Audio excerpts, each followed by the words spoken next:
মালদা জনপ্রিয় তৃণমূল নেতা কাউন্সিলর বাবলা সরকারের খুনের ঘটনায় ধৃত দুই অভিযুক্তকে আদালতে পেশ শনিবার আদালতে পেশ করল ইংরেজবাজার থানার পুলিশ।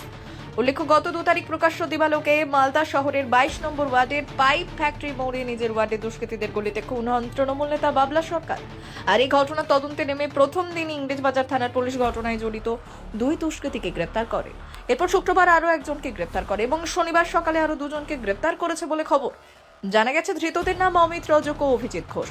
এর মধ্যে অমিতের বাড়ি মালদা শহরের ঝলঝলিয়া রেল কলোনি এলাকায় এবং অভিজিৎ মালদা শহরের ঘোড়াপীর ঘোষপাড়ার বাসিন্দা। শনিবার এই ধৃত দুই দুষ্কৃতীকে 14 দিনের পুলিশি হেফাজত চেয়ে পেশ করা হয় মালদা জেলা আদালতে। দুলাল সরকারের বাড়ির কাছে কি ঘাঁটি গেড়ে বসেছিল দুষ্কৃতীরা? অমিত রজক গ্রেপ্তারে উঠছে প্রশ্ন। বাবলা সরকারের বাড়ি থেকে 200 মিটার দূরে অমিত রজকের বাড়ি।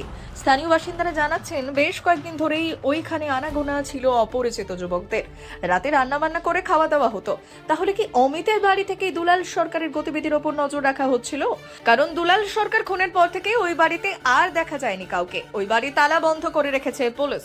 এখন বাড়িতে কেউ আছে? না, বাড়িতে কেউ নেই। কোথায় গেছে? পুলিশে ধরে নিয়ে গেছে ওদেরকে কবে? পরশু দিনকা।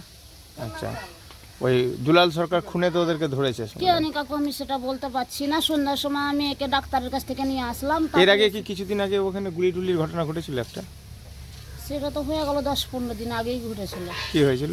একটা ছেলেকে গুলি মারছিল, কিন্তু এরা ছিল না, আচ্ছা অন্য ছেলে ছিল, আচ্ছা। দেখেছিলাম। আচ্ছা, কিন্তু এখানকার ছেলে ছিল না। এখানে কি কোনো বাইরের কোনো লোকজন আসতো? না কাছে? না না, এখানে আসতো না।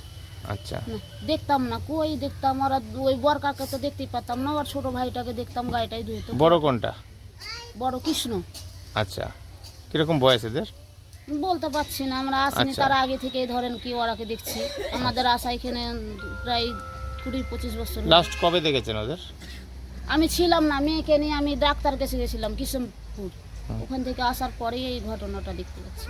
ছিলাম না, আমি 10-15 দিন হসপিটালে ভর্তি ছিলাম মেয়েকে নিয়ে। এখন তো শুনলেন যে দুলাল সরকার মার্ডার কেসে ধরেছে পুলিশ ছোট ভাইকে অমিতকে, আর কৃষ্ণকে খুঁজছে। সেটা তো অবাক হওয়ারই কথা, কিন্তু এদেরকে তো ওই মতন লাগছে না। কে জানি, বলা যায় না এখন মানুষের ভিতরে কি আছে না আছে। ব্যুরো রিপোর্ট, উত্তরের প্রহরী।